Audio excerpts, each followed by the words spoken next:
Assalomu alaykum va rahmatullohi va barakatuh.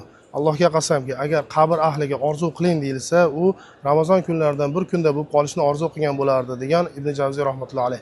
Men bunga qo'shimcha ravishda aytamanki, agar haqiqatda shunday imkoniyat beriladigan bo'lsa, u inson Ramazonni bo'lib ham oxirgi 10 kechalardan birida bo'lib qolishni orzu qilgan bo'lardi. Chunki bu kechalarda Qadr kechasi bor. Kimda-kim Qadr kechalarini topsa va gunohlari kechirilishiga erishsa, u inson qabr azobidan ham, jahannam azobidan ham xalos bo'ladi. Qadr kechasi 23, 25, 27 kechalar bo'lish haqida dalillar kelgan. Ulamolar mana shu dalillarni umumiy jamlab turib aytishadiki, Qadr kechasi har yili almashib turishi ham mumkin. Shuning uchun inson Qadr kechani oxirgi tog' kechalardan izlash kerak. Va hadislarning umumiy yig'indisidan olinadigan xulosa shuki, Qadr kechasi Ramazonning oxirgi 10 kunligiga berkitilgan.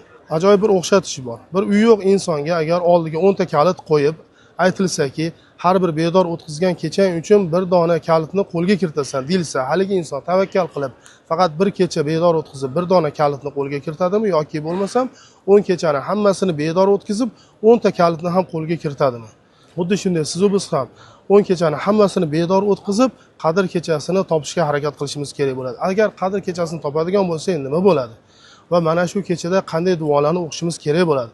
Oysha roziyallohu anha Rasululloh sollallohu alayhi vasallamdan: "Ya Rasululloh, agar men Qadr kechasini topsam, unda nima deb duo qilay?" deganlar. Shunda Rasululloh sollallohu alayhi vasallam: "Allohumma innaka afuvun tuhibbul afva fa'fu anni" degan duoni o'rgatdilar. Ya'ni Allohim, sen afu zotsan, afu qilishni yaxshi ko'rasan, meni afu qilgin degani. Agar Alloh taolo bizlarni afu qiladigan bo'lsa, gunohlarimizni kechiradi, qabr azobidan ham, jahannam azobidan ham ozod qiladi. Assalomu alaykum va rahmatullohi va barakatuh.